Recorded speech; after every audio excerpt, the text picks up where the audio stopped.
안녕하세요. 오늘 저희는 당신이 보내주신 아주 흥미로운 자료죠. 절간소녀와 빔의 철학, 발췌본을 가지고 좀 깊은 이야기를 나눠보려고 합니다. 네, 반갑습니다. 이게 15살 소녀 정아라는 아이가 주인공인데요. 절에서 살면서 이걸 이제 빔이라고 표현했는데 이 불교의 핵심 개념에 대해 막 질문하고 배워나가는 그런 이야기더라고요. 맞아요. 그 과정에서 만나는 인물들도 아주 다양하죠. 효산 스님, 또 젊은 정문 스님도 있고. 네, 인도에서 온 수보리라는 수행자도 나오고 심지어 뭐 데카르트, 아리스토텔레스 같은 서양 철학자 이야기, 노자, 장자 같은 동양 사상가 이야기도 막 섞여 나와요. 그렇죠.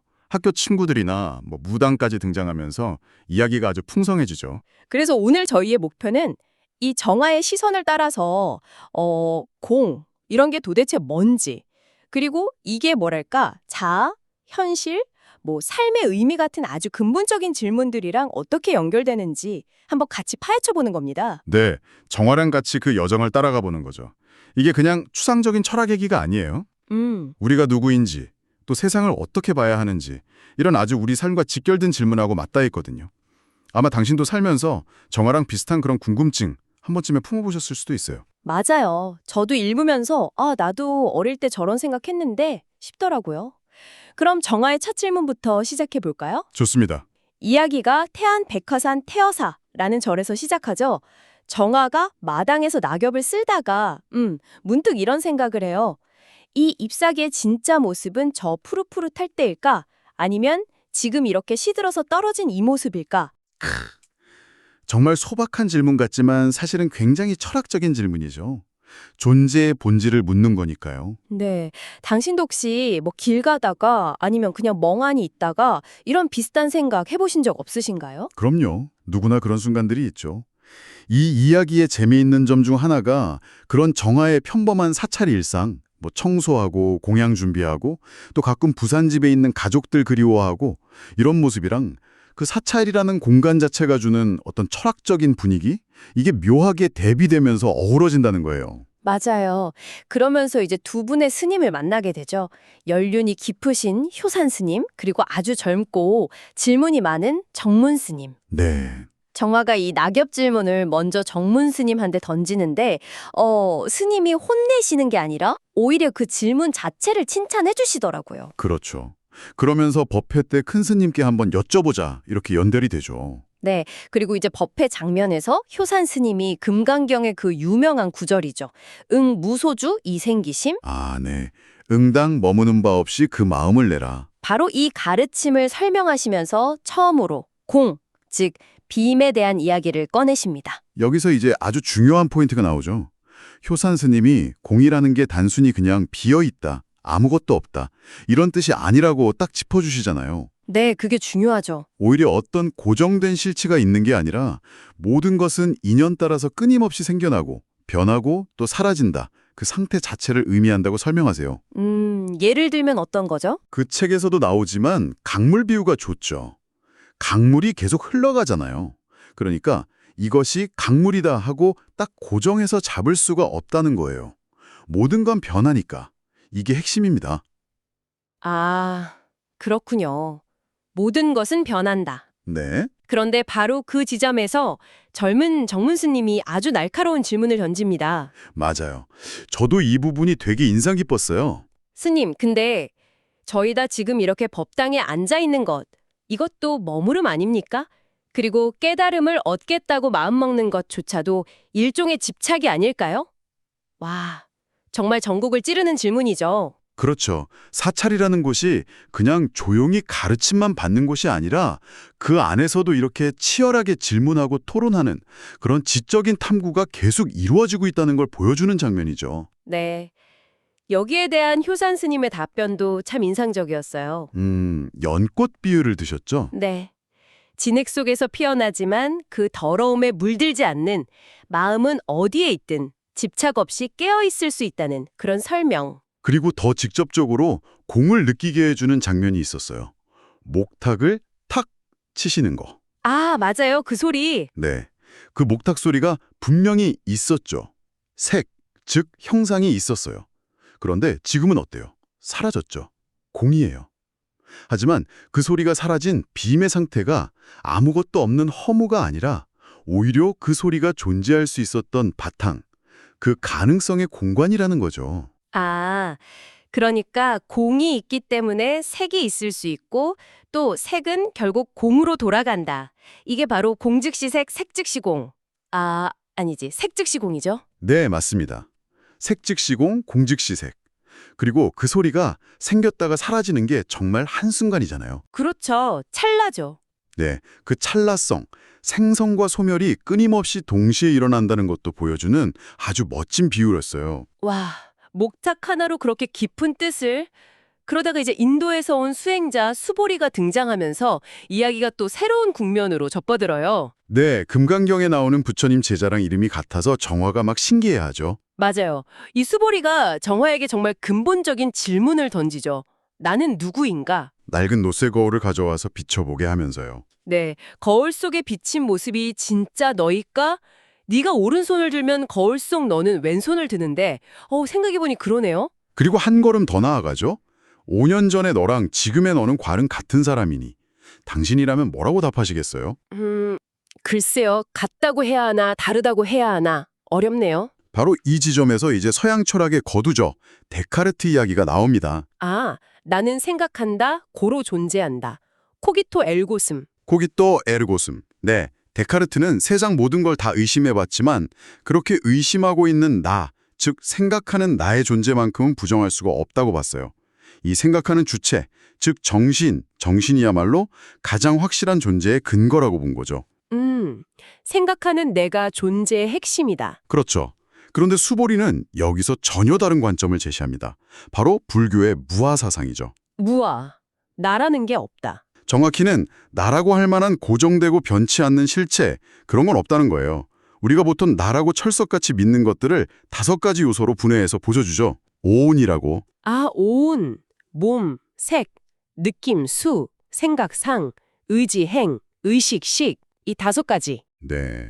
몸도 계속 변하고 감정이나 느낌도 수시로 바뀌고 생각도 떠올랐다 사라지고 우리의 의식이나 의지도 끊임없이 흘러가잖아요.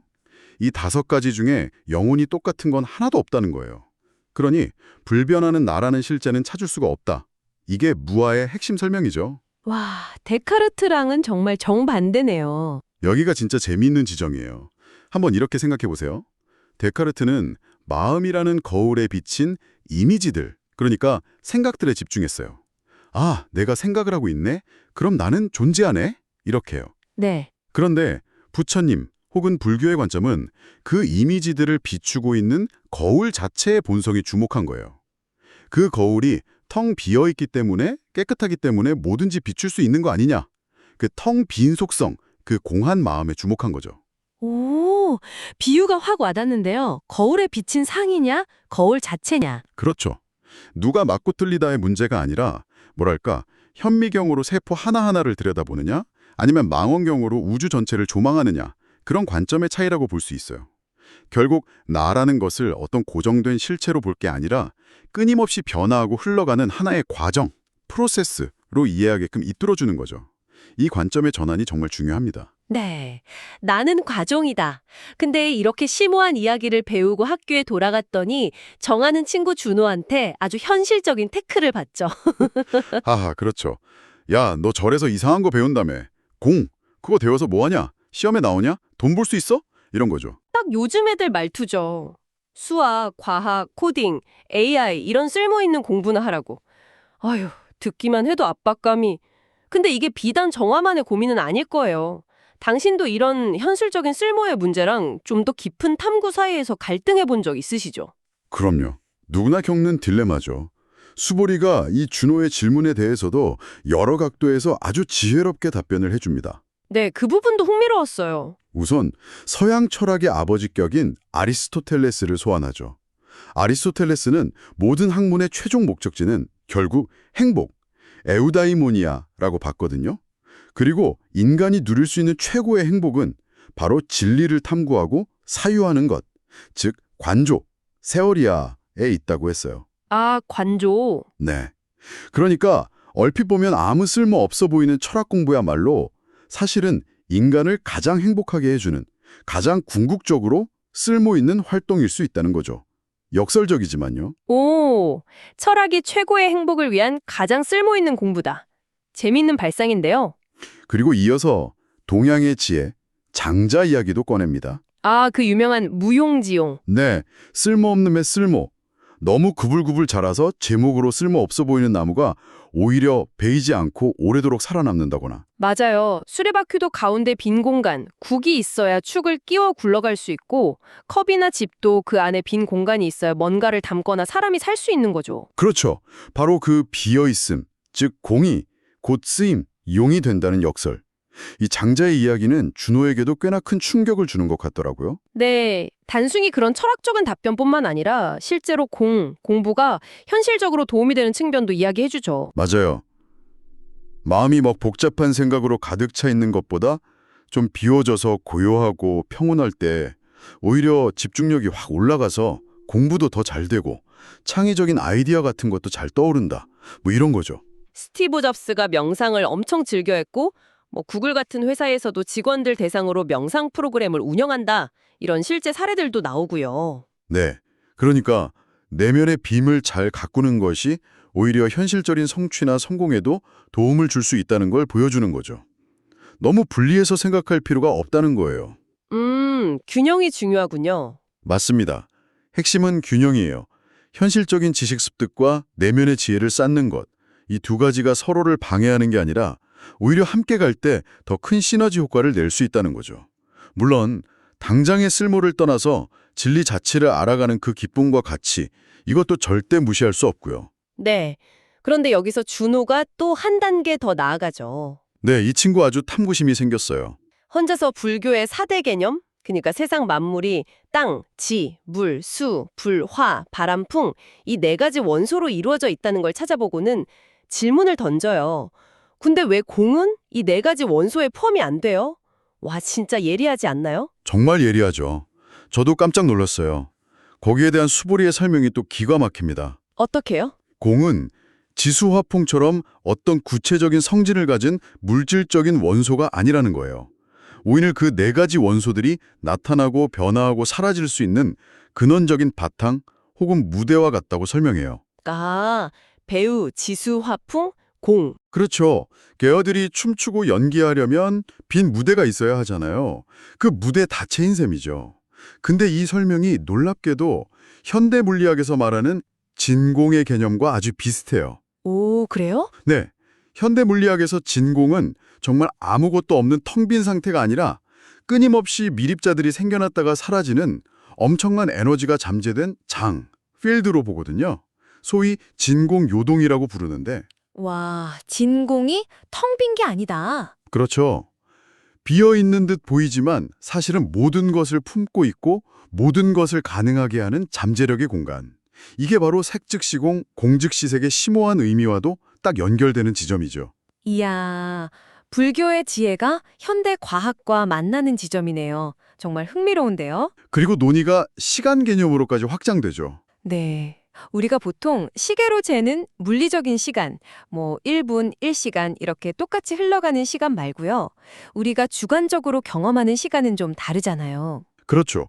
프랑스 철학자 베르그송이 말한 지속, 주례처럼 즐거울 때는 막 손살같이 가고 지루할 때는 엄청 느리게 가는 것 같은 그런 경험. 아니면 불교에서 말하는 찰나, 아주 짧은 순간이지만 그 지금 이 순간에 온전히 집중할 때 느껴지는 그 생생한 시간 같은 거요. 네, 바로 그런 다양한 시간의 경험들조차도 가능하게 하는 어쩌면 시간을 넘어서 있는 더 근원적인 바탕으로서 공을 설명합니다. 시간을 초월한 바탕. 비유하자면 영화 필름에는 수많은 장면들이 계속 바뀌면서 이야기가 흘러가죠.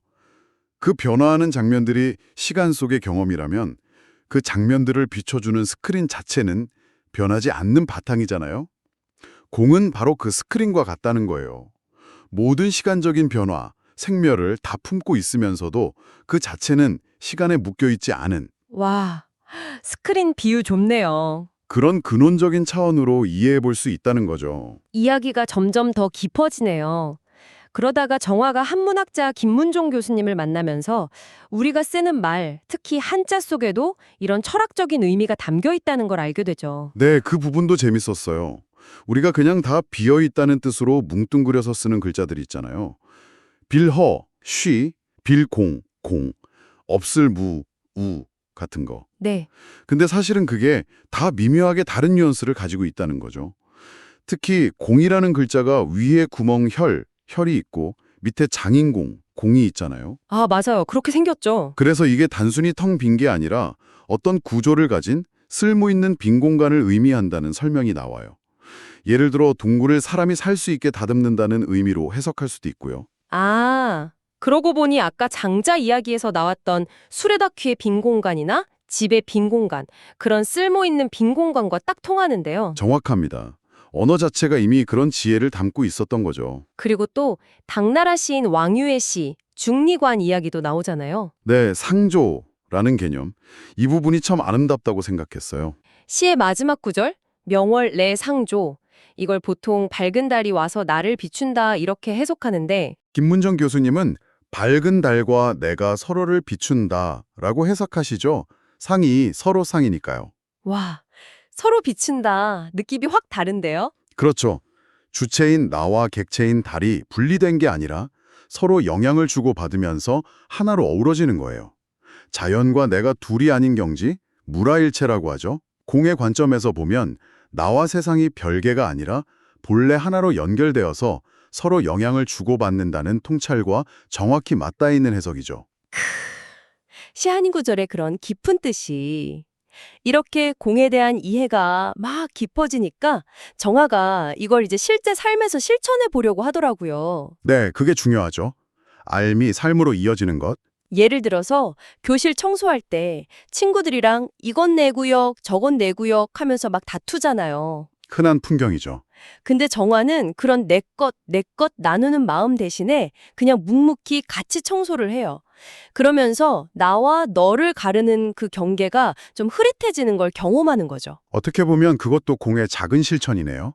또 자신을 막 질투하는 친구, 소라한테 대하는 태도도 변하죠. 네, 예전 같으면 같이 화를 냈을 텐데 그 친구의 마음속에 있는 어떤 괴로움 같은 걸 먼저 헤아려 보고 오히려 연민을 느끼면서 먼저 다가가서 도와주려고 하잖아요. 여기서 중요한 포인트는 공을 실천한다는 게 감정을 억지로 누르거나 없애버리는 게 아니라는 점이에요. 아, 그런 게 아니군요. 네, 화나 질투 같은 감정이 일어나는 걸 내가 지금 화가 났구나, 질투심이 올라오는구나 하고 명확하게 알아차리는 거죠. 마치 하늘에 구름이 흘러가는 걸 보듯이. 알아차린다. 그리고 그 감정에 확 휩쓸려서 끌려가지 않는 힘을 기르는 거예요. 명상이 바로 이런 마음의 알아차림, 마인드풀리스, 그리고 감정에 흔들리지 않는 평정심, 이코노미티를 기르는 아주 중요한 수행 방법으로 제시되죠. 그래서 정화가 친구들이랑 명상 모임 같은 것도 만들잖아요. 네. 근데 거기서 또 다른 중요한 깨달음을 얻게 돼요. 어떤 거죠? 모임에 와보면 어떤 친구는 막 이론적으로 따지기만 하고 또 어떤 친구는 명상해봤자 뭐 효과 있냐면서 계속 회의적이고 사람마다 반응이 다 다른 거예요. 하하, 그쵸. 꼭 그런 친구들 있죠. 그걸 보면서 정화가 깨닫는 거죠. 모든 사람한테 똑같이 맞는 단 하나의 정답이나 방법 같은 건 없구나. 사람마다 다 다르구나. 아, 바로 여기서 불교의 아주 중요한 지혜 중 하나인 방편, 우파야라는 개념이 등장합니다. 방편이요? 네, 사람마다 처한 상황이나 수준, 성향, 이걸 근기라고 하는데 그 근기가 다 다르기 때문에 가르침이나 수행 방법도 거기에 맞춰서 조절해야 한다는 지혜예요. 마치 의사가 환자 상태 보고 처방을 다 다르게 내리는 것처럼요. 아하, 맞춤형 가르침 같은 거군요. 그렇죠. 스승이나 좋은 가르침은 길을 안내해 줄 뿐이지 결국 그 길을 걸어가는 건 각자의 몫이라는 거죠. 자신의 속도와 방식으로요. 그래서 정화 자신도 막 완벽하게 깨달아서 남을 가르치는 선생님이 되려고 하는 게 아니라 그냥 친구들과 함께 넘어지고 배우면서 같이 성장하는 길동무, 즉 도반으로서의 역할을 하게 되는 거죠. 와, 오늘 정말 정화의 여정을 따라서 공이라는 개념을 아주 입체적으로 또 깊이 있게 탐구해 본 것 같습니다. 네, 정말 많은 이야기가 나왔네요. 그쵸. 마당에 떨어진 낙엽이라는 그 소박한 질문에서 시작해서 나는 누구인지, 현실은 뭐고, 시간과 공간은 또 뭔지, 심지어 현대 물리학이나 언어학적인 부분까지 넘나들었고요. 그리고 그 깊은 지혜가 결국 어떻게 우리 일상 속에서 자비로운 행동이나 지혜로운 선택으로 이어질 수 있는지 그 실천의 가능성까지 엿볼 수 있었죠. 네, 결국 공이라는 게 그냥 텅 빈 허무함이 아니라 오히려 모든 것을 가능하게 하는 어떤 무한한 잠재력, 그리고 모든 것을 연결하는 지혜라는 느낌을 강하게 받았습니다. 맞습니다. 그래서 이 이야기가 단순히 어떤 한 소녀의 성장 이야기에 그치는 게 아니라 어쩌면 지금 이걸 듣고 계신 당신이 당신의 삶에서 던지고 있는 가장 근본적인 질문들에 대한 어떤 성찰의 계기를 마련해 준다고 생각해요. 그렇죠. 공에 대한 이런 이해가 당신이 당신 자신을 바라보는 방식, 또 타인과의 관계를 맺는 방식, 나아가서 이 세상을 이해하는 방식을 어떻게 좀 새롭게 변화시킬 수 있을까요? 나라는 고정된 틀에서 조금 자유로워지는 것, 또 세상이 규정한 쓸모를 넘어서는 가치를 발견하는 것, 그리고 모든 존재가 사실은 서로 깊이 연결되어 있다는 것을 아는 것, 이런 것들이 당신의 삶에 어떤 새로운 의미와 자유를 가져다 줄 수 있을지 한 번쯤 생각해 보시는 것도 좋을 것 같습니다. 네, 정말 좋은 말씀이시네요. 마지막으로 이 이야기 끝부분에서 정화가 스스로 배우고 성장하면서 동시에 또 친구들을 돕는 그런 모습으로 나아가잖아요. 불교 용어로는 상구보리 하와 중생이라고 하던데 네, 위로는 깨달음을 구하고 아래로는 중생을 돕는다. 뭐 이런 뜻이죠. 바로 그 지점에서 당신에게 마지막 질문을 하나 던지면서 오늘 이야기를 마무리할까 합니다. 만약 이 세상 모든 존재가 공이라는 하나의 거대한 바탕 안에서 서로 연결되어 있다면 지금 당신이 서 있는 바로 그 자리에서 이 서로 연결된 전체를 위해 당신만의 고유한 방식으로 기여할 수 있는 것은 무엇일까요? 아주 중요한 질문이네요. 네, 한번 생각해 보시면 좋겠습니다. 저희는 다음 탐구에서 더 흥미로운 이야기로 다시 찾아뵙겠습니다. 감사합니다. 감사합니다.